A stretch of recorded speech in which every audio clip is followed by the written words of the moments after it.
to the podcast, The Future of Fitness. And I'm Alice Bowmaker, as you know. And so you're here today to share your wisdom around the music industry, and we're going to tie that into fitness and wellness, and I guess your unique perspective, having come from that industry that people maybe see from the outside, but it's different from what it is like to live inside of it. And so you would call yourself a music professor, a singer, a songwriter, a what Oh, else is there? oh my goodness. It's like you wear a lot of hats when in the music industry. So yeah, I was a professor in Freiburg for the last 3 years. I'm a composer. I had a major in piano, and I'm also a music publisher. I've got music studios in Berlin. So yes, a lot of hats. You are a businesswoman, definitely a strong businesswoman, I would say. And I obviously, I met you a while ago, a long time ago, when I don't even know, maybe like 4 or 5 years ago or something, maybe even more than that, as your personal trainer. And you were living in Stoke Newington at the time. And I think we trained in Clissold Park, and I was trying to get you to jog around Clissold Park, and I mean, The it wasn't worst your runner. favorite, but you had a go. And yeah, and we stayed connected, and you moved to Portugal, and I'm very interested in moving to Portugal. And then I came and saw you in Portugal, and we caught up, and you're in a very different place to where you were then. And I guess you've been on a big I guess when I first met you, were more, we would say, in that masculine world, and it's all about productivity.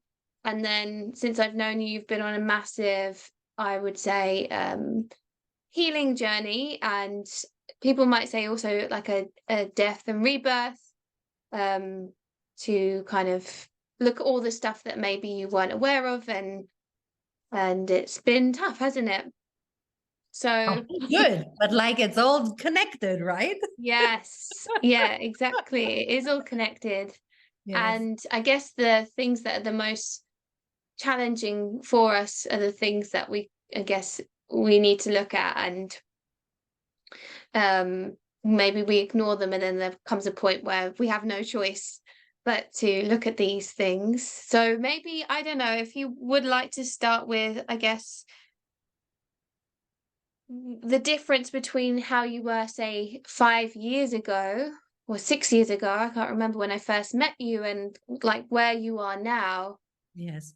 Well, Alice, I have to be honest, it's 10 years. Is it 10 years? It was in 2013, actually, Oh when we my God. Wow. yes. So I think I would have just qualified as a personal trainer then. Yes. So poor you got me very Oh, early on. oh, I think we did just fine. Yeah. But yeah, it Yeah. was a really different time. And going into this, I try to remember a little bit like what was life like in London, living there and working in the music industry. And I don't know, I thought about this today, and I kind of have this notion of that I was just running all the time, like running, like there was never enough time, always chasing, always ready, always saying yes. The word no, you can't afford at that time. And it's like, it felt like a rat race. But it was wonderful at the same time, because I went to London in 2000 and when was it? 2005? Yes, 2005. And I studied music there. And then my music career started. I was an artist and a songwriter. And then I started really picking up the slack in London, what it means to actually work there. And I don't know, it was a wild time. I also reflected back that during those days, you actually had to physically be in places, it was really about like being in the right place at the right time. So there was there was a really big physical, like you had to be at those parties or you had to go to those studios.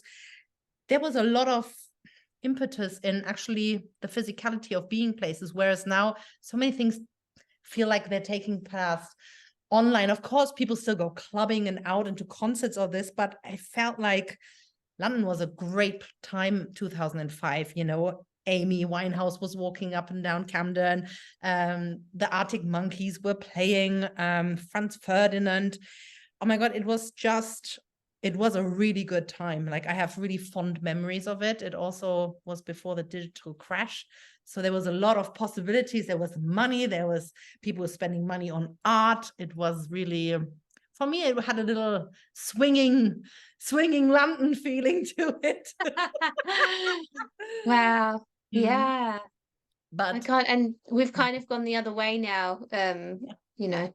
yeah, like Yeah. work is so digital. During COVID times, I was a professor at university and I lectured online. I had piano students online, you know, and this had nothing to do with being anywhere physically in that sense. So it's quite interesting how that all changed. But I don't know, because we're talking about fitness. I try to remember myself in my early 20s, and I was wearing a leather jacket and I was smoking cigarettes and drinking alcohol, and I can't even remember to have eaten or slept at any point.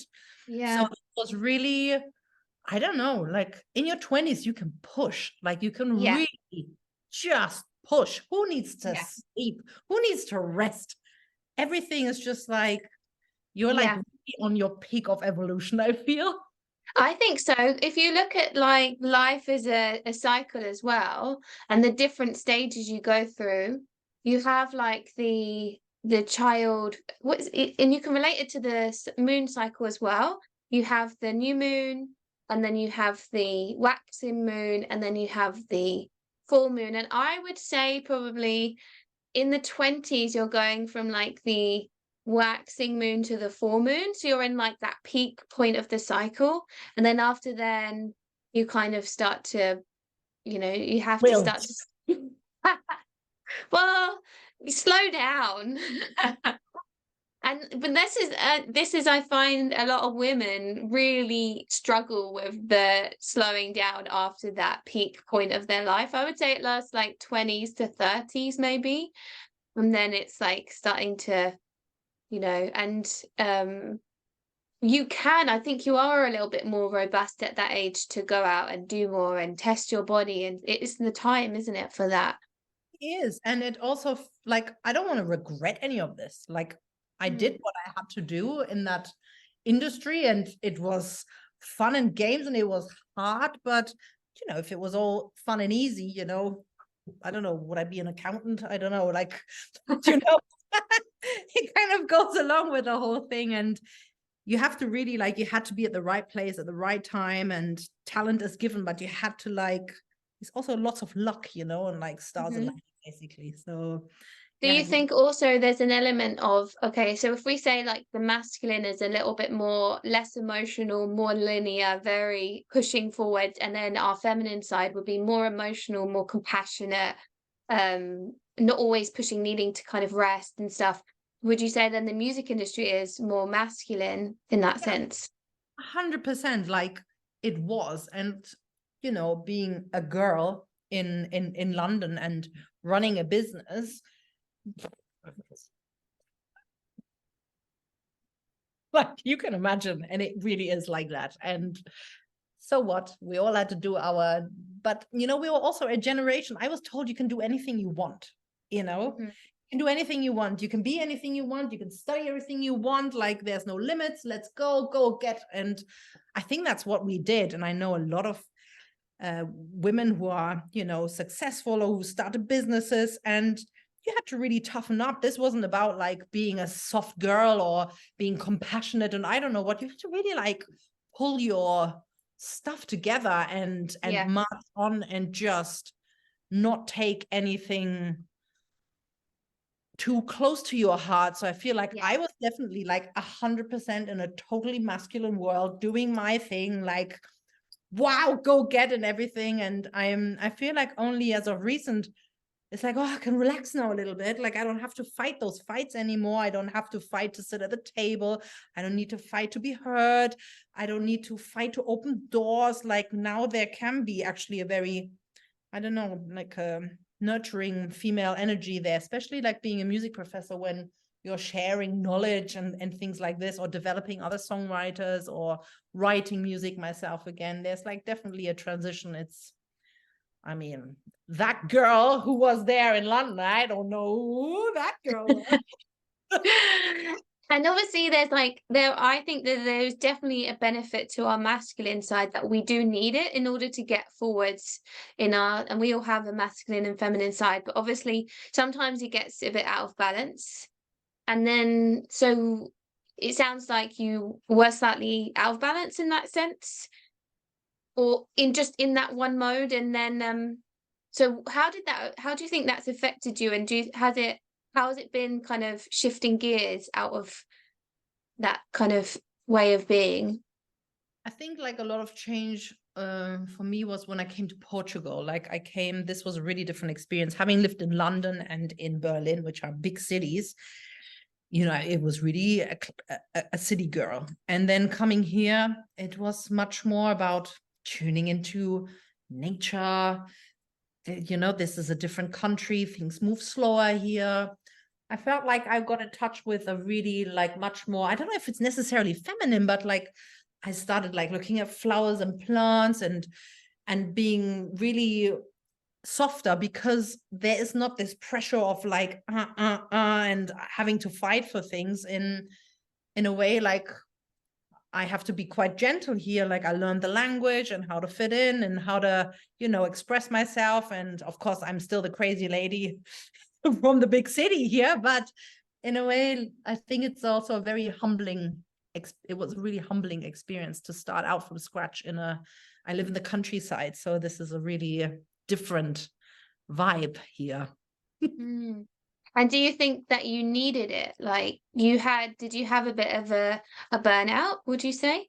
My God, Yeah. yes, one, maybe five. I don't know. Like, it was really, I felt at one point I was burning the candle at like both ends. And I don't know, it really took a time to slow down. And having spoken to a lot of my creative friends who left London in COVID times, we are all functioning workaholics. And it was like, oh my God, people don't work so much somewhere else. Yeah. Like, what do you mean we're getting paid well? And people say thank you, and like they turn up to meetings, and you'll be having like fair holidays. And we're all a bit like, what's happening here?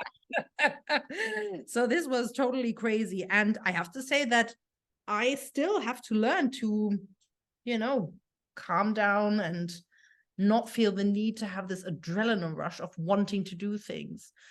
But this is a choice now, because I can go back to the city and go do all of this.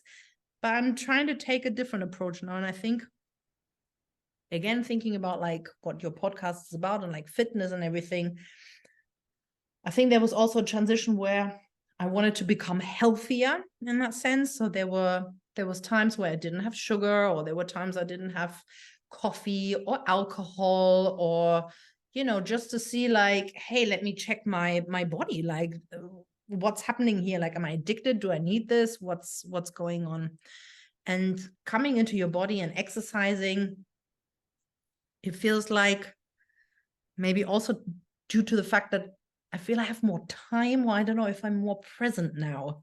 Like in London, I felt I was running after something, whereas now I'm sitting more and Mhm. trying to really be in the moment. Do you think that's based on your location, or the kind of age that you're at now, I or think, that you've done it already? yeah, but it's interesting, because I met some people here in Portugal who were very young, and they're reading similar books to, Eckhart Tolle, The Power of Now, or, about being in the moment. And maybe it's like a spirit of what Portugal is also. It's a little bit more alternative, and it's away from the big city, and people come here to be a bit more mindful and all of these things. So maybe, yeah, this helped.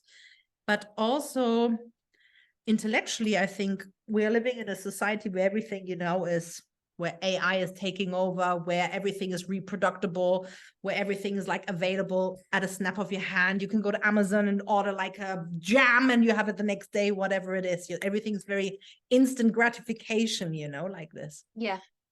So I think there's a mindset that changed. I don't know if it's got to do with age or location. I think it's a development, and maybe I'm late, maybe I'm early, I don't know, but the only thing that we have is now. And what I have now is, for instance, artistically, I've become really interested in improvised music again, because I don't want to do something that's just a repeat and then go on stage and play something that's a repeat of a record. It feels so unnecessary in our times where everything is, duplicable. And so I've recorded an EP, which is coming out next year. And this is really improvised. And I never wanted to be played in the same way again, or this was really about the moment. It felt authentic and real, because there was even some people coming into the studio while we were recording, and they're on that recording because that was what the moment was. If that makes sense. Do you think because then maybe people might come in to the music industry now and say, okay, so I don't need to learn any skills, I can just improvise. But I might say that it's actually quite good that you have a lot of knowledge and technical skills first and experience, that then you can go and do all the improvisational stuff based in all of that. What would you say? I guess as a teacher and you have students coming in. Well, the thing is, like, I never want to tell anybody what's right or what is wrong, Okay. It's just like, I think the importance is authenticity, and that there's something like that's actually the most important notion, that something is purely authentic. You're not trying to rip off somebody. Sorry, I have a cat here right now. Cute. And so this is about authenticity. It's about now. And of course, like, you can have amazingly skilled people who are going to play jazz, but then are they showing off, or are they actually in the moment, or what are you achieving? And I don't know, I felt quite not at peace, because I was quite heartbroken when I wrote my last record. But this, again, maybe that's like what you have to do as an artist, like try to make something beautiful out of pain, This is also a way of transiting something, but nevertheless, it was about being in the moment. Yes, just like you. I definitely think that is part of it, isn't it? Artistry is turning something painful or ugly into something beautiful. That's, definitely a big part of it. And even further, like, I'm thinking about how I could, go on tour next year. And I thought about maybe connecting it with like some meditations, because again, everything is about the moment and the now. And to take the time, to even close your eyes for 10 minutes and, let that happen, like to give yourself that. People always saying, oh, I don't have time, or I'm rushing, or it's how you distribute yourself the time, what you take time for, if that makes sense. Yeah. And it's a radical thing, isn't it? A radical thing to do nothing, to be unproductive, and to just sit and actually be here. There's a lot of the things I say when I teach meditation is I'm like, okay, so let's actually be here right now.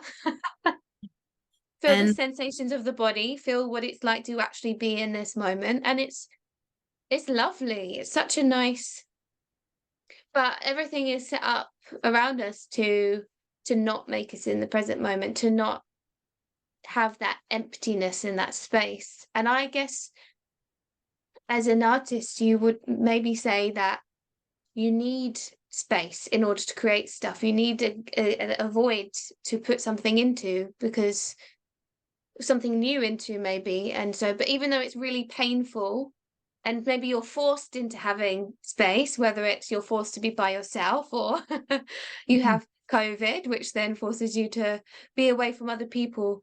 If we can like learn to to, I guess, maximize what is in front of us, this emptiness in that space, then that's where I guess like the magic happens. Even when you do say something like 4-part breathing, where you ask someone to hold the breath in and you ask someone to hold their breath out. So essentially they're holding their breath and their lungs are empty. I often find that that's the hardest thing for people to do, is to feel completely empty in the lungs. And I'm like, okay, can you just allow yourself to just like experience the emptiness right now? We're But all it's kind like of running this, away. yeah, it's how we started our conversation is like hard times and good times. It's like they belong together. You know, you can't Mm, just choose to be happy when things are good. Like that's really, I find that troubling, because that seems to be the notion of, I don't know, society in a way, that, you know, that you can only be happy when you get what you want. And I certainly lived like this, because you have like achievements and goals in front of you. And if you don't manage to achieve them, then, oh, I'm not having such a good day. yeah. But isn't that great if you're also not having a good day? Because it's all part of life. Like it really is, the good and the bad, the pretty and the ugly, like the everything has its purpose, you know, because just imagine we will always be walking on sunshine, and you can try to make the best out of everything, but again, like even to see like positives in negatives, it's harder, because people, like, I feel people are just, you can be so negative, it's so easy, it's like the go-to motion, like Mhm. but to actually Mhm. think, am I learning something here? Am I trying something else? Or what's Yeah. actually happening here? Am I afraid of something? Or did I Yeah. expect something else? Or like it takes a little bit of a transitory idea, I think, to get out of this, but Yeah. takes work every day. This is for me where the cyclical living really helped me to embrace that more, because I would consciously um know that there's certain times of my cycle where I might feel more positive and bright, and then to allow myself to be in also the darker points of my cycle as well, and to not be ashamed of feeling sad, and to let the sadness move through me rather than just like rejecting it, which usually comes out as being negative on the outside, is because you can't feel it on the inside. And then once you feel it, you can make something out of it, can't you? Yeah, but that takes a lot of work, and like facing music. Oh my, like, don't we all just want to run away, go and numb ourselves, drink too much, maybe Yeah. eat too much, you know, like, I don't know, any Yeah. kind of way of take the pain away and numbing ourselves, watching TV, or I don't know what it is, serial dating or gambling, or I don't know. Wow, they're phenomenal. Lots of ways to escape, aren't they? Like to Yeah. actually not feel. And I was totally like this, and going through the feelings like, ew, ew, Mhm. hurts. But that's good. Like I feel it's good and it's honest, because yeah, otherwise you're just limping. Yeah. And merely surviving. And do you think you went through an emotional detox of all the emotions you hadn't allowed yourself to feel or process? Absolutely. Like to the point that somebody gave me this chart of like, it's called the emotional star. And I looked at, it's like when people ask you, how you doing? And you're like, oh, I'm okay. Okay, it's actually not a feeling, you know? And Yeah. then there's a spectrum of like 20,000 other options that you can take. But 100%, if you are running a business and you are like make or break, you don't have time to feel, to honor feelings, because they're counterproductive. At least that's what I thought. Now they're like, I'm feeling a different channel, that my feelings of heartbreak, for instance, went into like this piano thing. And also the improvisation, if I'm being totally honest, I just realized I think it also gives me an adrenaline rush, because I am just there. This is not rehearsed. This is just coming through me and out. And what if it sounds bad or wrong, or I don't know. It's like you have to almost forgive yourself, like in the moment of what is happening. And I don't know. I think I Mm. didn't play bum notes. Yeah. But that doesn't mean always, you know? Yeah, that's like the ultimate, um, yeah, ultimate kind of meditative practice, I would say. And I do it sometimes if teaching, particularly if I teach a group of people. A lot of the time I won't have a plan. I'll just like allow it to go through you. And you have to be in a place of acceptance of everything and be able to almost self-soothe yourself through the inner critic as it comes through you, to not like block that intuition to come through. That takes a lot of practice, I think, as well, to be in that space. Yeah. And it's funny, like when I recorded this EP, which is called Now, it was in Berlin in February this year, and it was snowing and it was really not pleasant, you know. But I had taken, I think, a lot of impressions from Portugal with me, and most of the titles from this are Portuguese: A Liberdade, Lisboa, O Final. So I'm trying to get in touch with this. But there was also a moment where it felt like this was the only thing I could do in that moment, if that makes sense. Like I think I lost my train of thoughts a little bit, but what I was just thinking is that it was quite dark, and then letting this all out, there was no compromise. Like it's totally honest, which I think I shied away for, because you can't just be walking around London being honest and vulnerable, because you're gonna but it's like a make or do kind of a plan. And now it feels like I can afford to be honest. This is new, but I can actually afford it. Yeah. If that makes sense. I don't mind judgment, or if this doesn't work out, or if this is not Yeah. success. It doesn't matter. Like, Is that because you've done all the facing yourself, facing your shadow, facing your, like, you've accepted yourself, you are aware of your own shadow self, so therefore when somebody maybe criticizes you, or you're like, yeah, I know, like it's not, you don't need to defend it or be ashamed of it. Or something that I try to work on as well with my stuff is when we try to defend something about ourselves that someone criticized, is because we don't like that in ourselves. yeah, of course. So And you've like, kind of made peace maybe with it. So but also maybe that's the beauty of getting older, that you're just like, you don't, does it really matter what people think? yeah, I don't think so.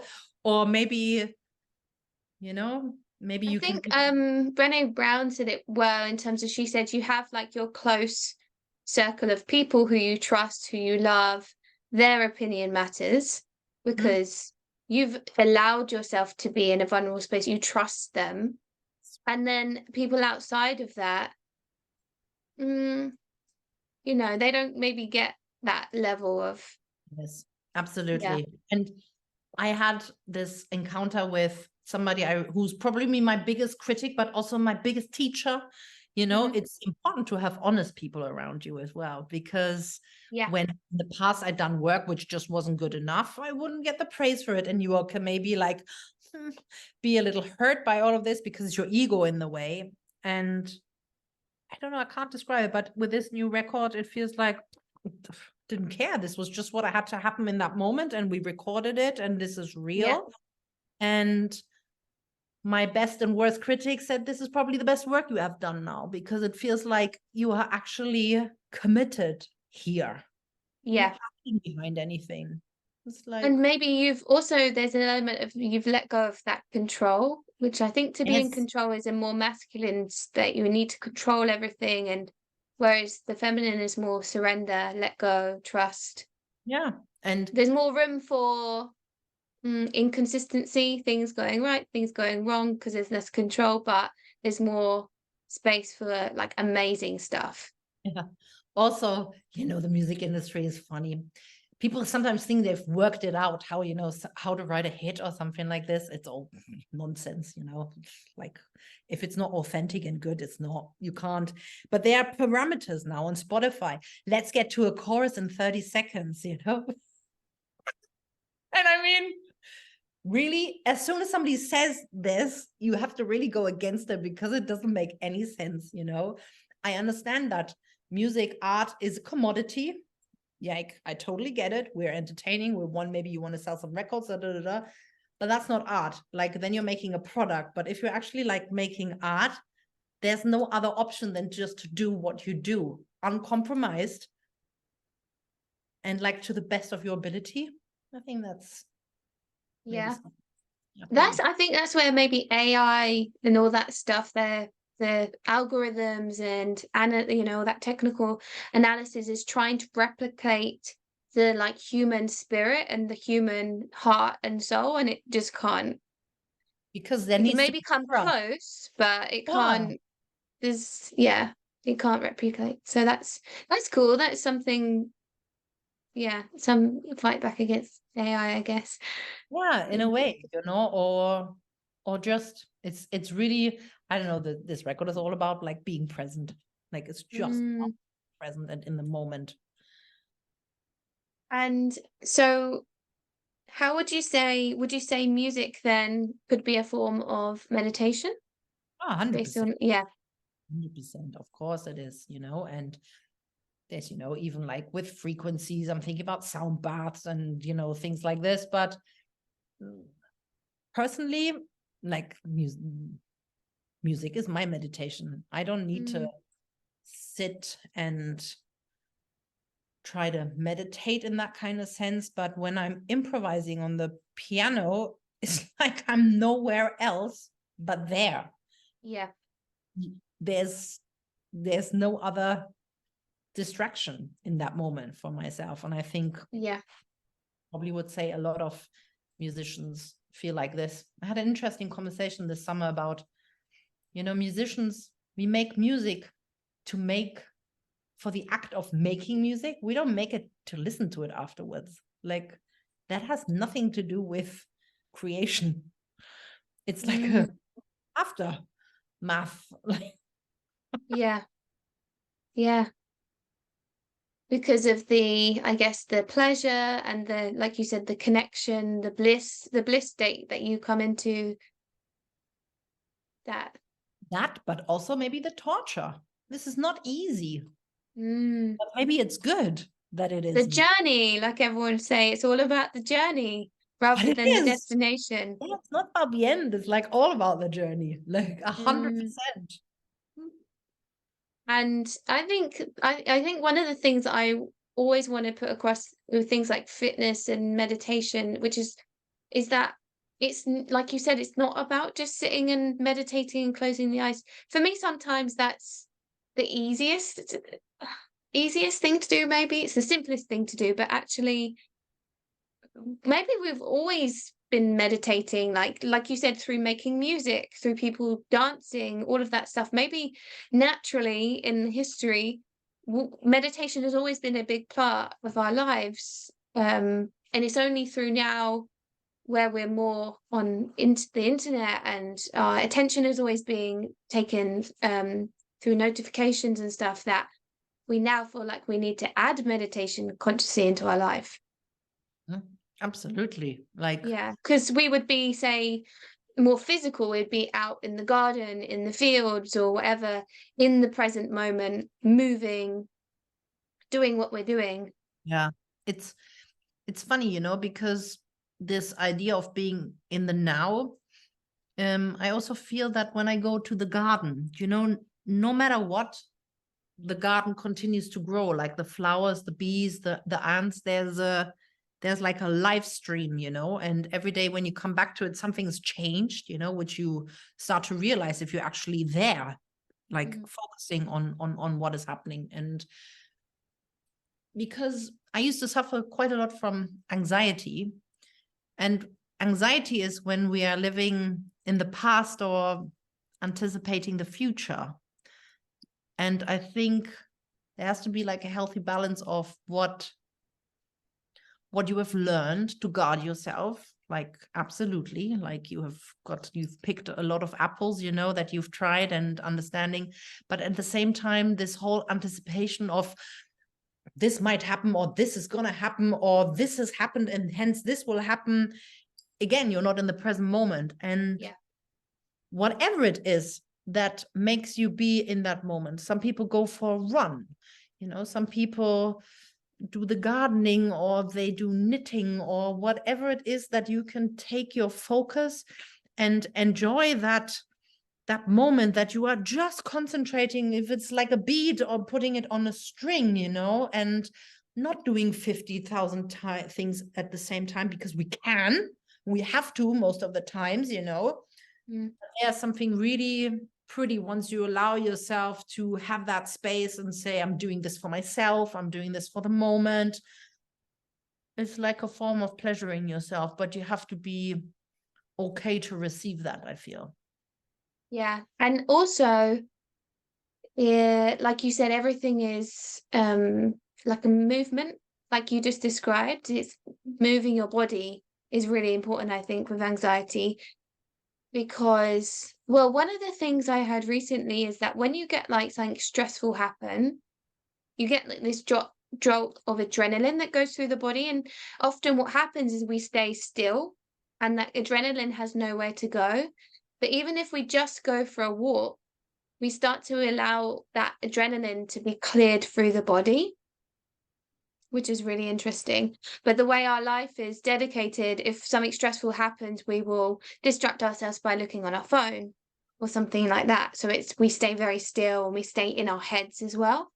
Yeah. But it's really like every class or every help I got was always with anxiety is like, go into the body, you know. And this is where like exercise comes in, because just by exercising, like you get a different feeling for your body. I feel like much more grounded in that sense, like when you've got your healthy relationship to your body and all of this, but also to break yourself out of these moments and to just be present again, doing something. Yeah. Because we Yeah. can It's get such a to this adrenaline, and I am included. I was addicted to fast life, to success, to money, to, you know, achieving goals. There's a toxicity in there, and then maybe you take this toxicity of having performed and gotten rewards in big cities like money, or I don't know, rewards or awards or whatever it is. It's like, oh, I'm feeding this beast. You might even take this to relationships, and all of a sudden you're like in a toxic relationship whereby you are just feeding this because you just know, I know stress so well. This feels so good and so comfortable, right? And well, you're in you're wound up, aren't you? You're in a kind totally of a whirlpool of it, and machine. it's like it has its own momentum. And Yeah. I don't know if you notice, if you've had like a busy period or busy like a week or so, it's really hard to just at the end of the day, or if you have some time off, just stop. Like it's like you need to keep moving and stuff. So Yeah. can you imagine living like that constantly for years? Yeah. Obviously leads to a burnout. Of course it Because it's the does. only way your body's going to tell you to stop, help you to stop, Exactly. because it Yes, can't. absolutely. I was thinking also when you said that about how exercise for some people can be it's either a self-punishing thing, or we have very superficial reasons for wanting to lose weight. And then often because the reasons are very superficial, people tend to struggle to lose weight because it doesn't mean enough to them. And it's only when something deeper happens, like you're using it for anxiety or for some deeper emotional reason that is personal to you, that exercise and taking care of yourself becomes a much bigger priority, and it's a lot easier to lose weight and stuff. And I was just thinking about when I trained you, and there it was difficult, wasn't it, 10 years ago to kind of to eat well and to make yourself exercise, hence why I was there. And then now you're like, I'm exercising all the time and I'm eating healthy, and because you have a much more personal reason for doing it rather than I need to look like these other people. Oh yeah, like totally. But there's like, I feel there's a big discrepancy, you know, at the moment when I think about Instagram and when I think about dating apps, you know, there's a lot of pictures of like men with six packs and like showing the goods, or similar to like the bap flick of like girls on the the booty out, you know. And it's like, what are we selling here? Like, what are we selling here? And in a way, I want to be like, yeah, power to the feminine, you know, like you can show your body and be, but what are you actually selling here? And is this healthy body, or are you really unhealthy inside because you need to like portray yourself like this? However, whatever you want to do your thing. But I realize like I have to exercise. Like I have to.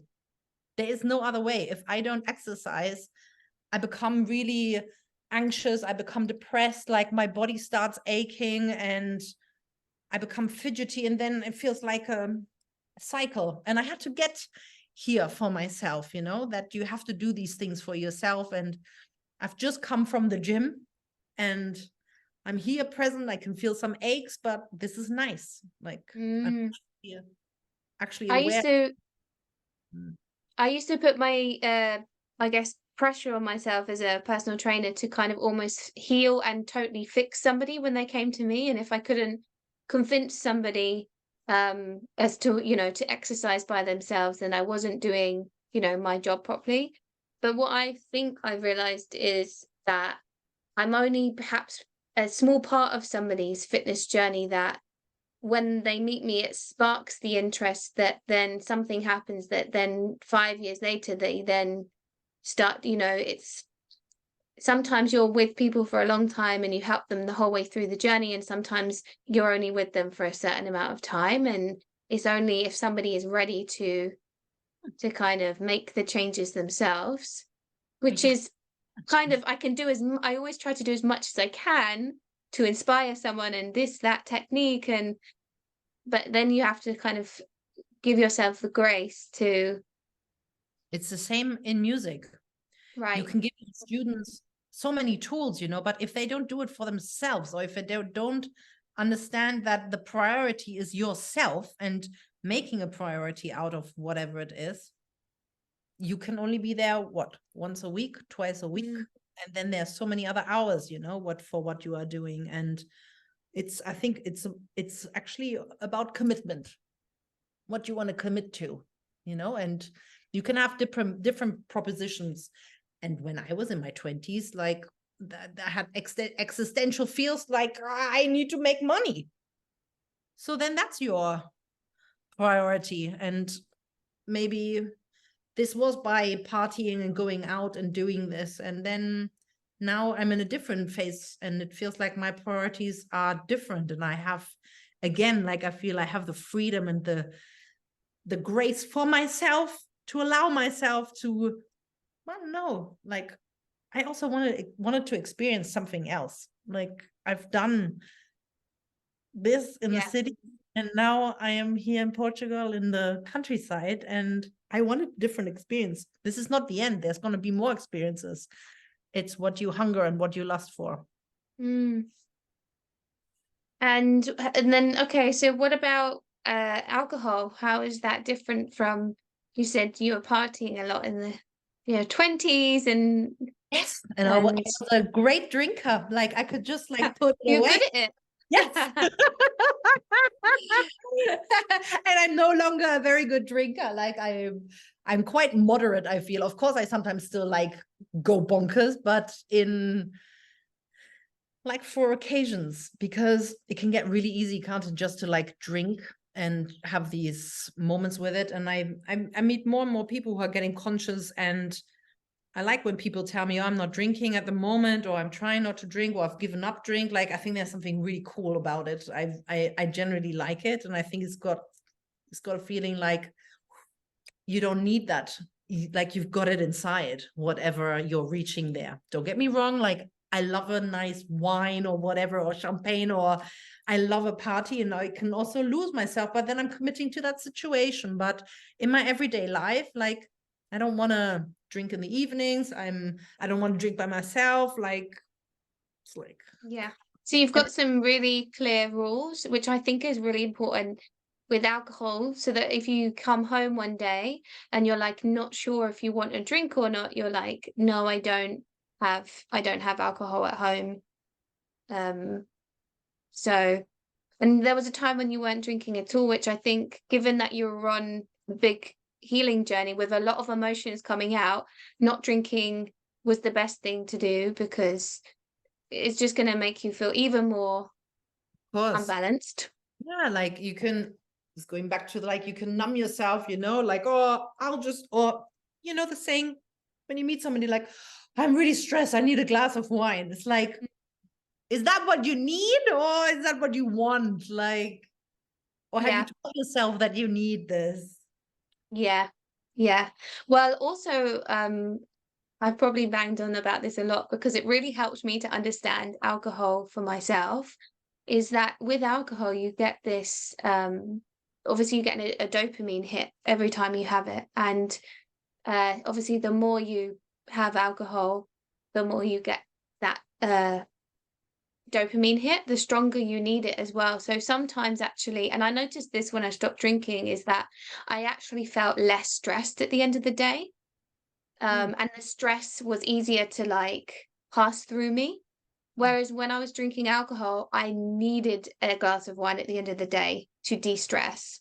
Like it was, I felt more stressed in the day. And I think it's something to do with, from what I've learned from the like neurochemistry, is that when you get that dopamine hit from alcohol, you actually then afterwards get a massive drop, which makes you feel worse than actually before you drank the alcohol. Not then when you drank the alcohol, but when you're actually lower in mood than when you started. So then you need that up and then you go down again. Um, so for me, I was like, wow, this really makes sense. Like, and I was somebody that couldn't just have a glass of wine here and there. Like I would need to have it every day, one glass a day. Hmm. So the yeah, I found when I stopped drinking, I still get stressed, but it's not the same. It's like the stress is now a 3, and before it was like a 7, Okay. which is really interesting. You might Nice. have noticed it. I don't know if you noticed that when you stopped drinking at all, but I don't know. I find it quite easy to just stop. And I don't know, it's once you've tried it and once you are just like kind to yourself and and I don't know, for instance, this summer I wanted to be free to drink and to experience the summer here because I didn't want to work so much. So it was like I gave myself permission for the summer to do whatever I wanted because this girl deserves it. And now I'm in the phase of, this is October, I'm now considering, maybe I should like do a detox again from November, December, January. I did this as well. And I have no problem if there's like Christmas and blah, blah, blah, because you can have a drink or have a celebration any day. That's just my vibe. But so I'm now thinking like, oh yeah, maybe it's nice to, in this really rich time, to just say, I'm going out for a little bit and like saying no to all of that. I think also when the months get a little darker, we are going to a more yin phase and a more like the darker emotions. If we look at a cycle, it's probably helpful not to drink as well, because it might just enhance all of those feelings anyway. It will just help to keep you more grounded with that. So Done that a couple of times, like before Christmas or over Christmas, and just, you know, and it's nice. It's so funny when you stop drinking or when you stop having sugar, and those first, if you like have a biscuit, you're like, oh my God, I can't believe it. This is so sweet. Or you yeah, get one from one glass, and it's like, oh my God. yeah, yeah, it's crazy. Yeah, it's funny. I haven't drunk for maybe over 6, 7 months now at all. Oh. And I don't know if I would, I don't know if I will. It doesn't feel like I want to now, just because I'm also almost a little bit like I just knew where I was emotionally and mentally when I had to, well, I decided to stop drinking, and I don't want to risk going back to that place. Hmm. It's good when Um, you know your own limitations and what you have to do to trick yourself to not go down certain routes, right? yeah, yeah. And I guess it also helps, like the job that I do, it's, it's on brand. not to drink, you know. It's not hard, you know. It's not like I'm in places where you have to socialize with clients or anything, you know. It doesn't, it's, so it's interesting. And it's also, for me, it's something that I wanted to stop for a really long time. I kind of had this inkling that it was in my destiny to not drink, to be somebody that did. So it's weird. It sounds, to a lot of people, it can sound really weird and extreme. And it's so ingrained into our culture and how we socialize, through obviously marketing of alcohol companies and things like that. And so people don't understand it. But if you say to people, no, I have mental health problems with it or something, people go, oh, okay. They kind of give you that permission, you know, while you're not drinking. Yeah. Oh, interesting. Yeah. Yeah. So what's your exercise regime at the moment then? What would you say? I feel like well, I started Reformer Pilates here last year, February, and I got super addicted to it. And I feel like, my goodness, that was so good for like stability and just like, I can't, how do you say, the inside muscles, not like outside muscles, but like inside muscles. Core stability and Core stability. It's yeah. really good. So this is Yeah. amazing. I've also started like walking like a maniac, like 10,000 steps a day. At one point, I was walking 15,000 steps a day. This was also amazing. Now I have a new personal trainer, and he's got like the biggest smile. I think he has like 50,000 teeth. And whenever he's like pushing me, he just does just 5 more. And it's like, you can't say no. So I go to the gym, but I want to be pushed in the gym. Like, I don't want to, I used to run away from hard things, but I'm always thinking like, come on, it's just the last 5 seconds. Like, you can do this, and then like, no pain, no gain. So it's interesting. Yeah. So like your spiritual, emotional journey, mental journey has then translated into how you tackle, say, a plank, which is physically uncomfortable, but you're able to see, you know, it's okay to be uncomfortable. Yeah. Like, we Yeah. should be uncomfortable. It's funny, isn't it? But yeah. Yeah. And it gets easier and easier. It really does. And it's, yeah. So yeah, I do the gym, I do the Pilates, I Yeah. go walking. And then I dabble and I pretend to play tennis, or I go horse riding, but this is just me pretending. Yeah. But that's the essence of what I'm doing. Amazing. And what does your vision of the future of fitness look like? Oh, I think like everything is going towards health and fitness, you know. It's becoming so important in our everyday lives, and even in music teaching, you know, they're playing instruments, you know, in really funny positions, if you think about like this, or like cellists or piano. So actually being a musician is really physical, and there's a lot of aches and pains, and people like guitar players would get like injuries and I don't know what. So again, it's about like being aware, and there's new techniques, like, or old techniques called Alexander technique, and it's like using, you know, different ways how to have strength and I don't know what. And I don't know, I've told a lot of my students maybe they should try to cut coffee and start to meditate. Like, these were some of my final students, because once you start to getting like to your final performance, you know, it's not about playing great piano or being a great guitarist. This is actually about like finding some depth in there. So cutting out the numbing and actually saying, I'm here. What do I do with my time? You know, how do I make this good for the listener, but also for myself? There's some radical moments there, which are really important. That's so cool. That's so interesting. And what would you say your kind of is next on your horizon? If you tell us is your album, surely? Is that the kind of the big focus at the moment? Yeah. Yeah, I'm writing my album at the moment, which would come out next year in March, April, maybe something like this. And I'm still in an experimentation mode, which is really nice because I'm just exploring. I don't have any pressure to deliver anything for myself. I'm just gathering ideas. Maybe you could say I'm picking like a flower bouquet, and then afterwards I'm going to find what I've selected. This is my method. Like I get a lot, I grab a lot, and then afterwards I look at like what is maybe like the best pieces in there. So I'm in like a collecting phase, and I love this because it's about the journey. Like I love to study. This is a nice phase. I'm quite content. Mm. And you have some more time as well to do that now. Yeah. Absolutely. Amazing.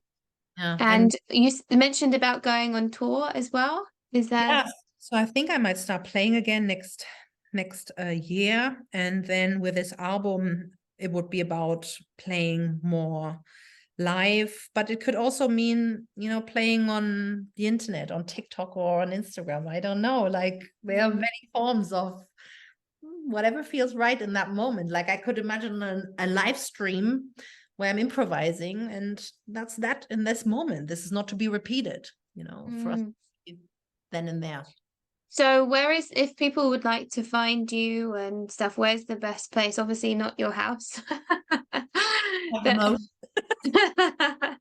in terms, yeah, like your kind of, is it a website or any social media platforms that you'd like to share? Yeah, maybe we could put it like afterwards in a link or something like this. Yeah. Like, yeah, that would be lovely. Yeah. Of course. Amazing. Yeah. Yeah. And we did talk about us doing some kind of retreat or workshop in the future, which could be interesting given our talk on music creation and that being a good form of meditation. There's something in there. Maybe 100%. maybe next year. How good is that? Thank you so much for sharing all of your experiences and your kind of vulnerability and your wisdom as well. And I'll speak to you very soon. Thank you. Any final words for you or? Thank you. Be in the now. Thank you, Vera. Speak to you soon.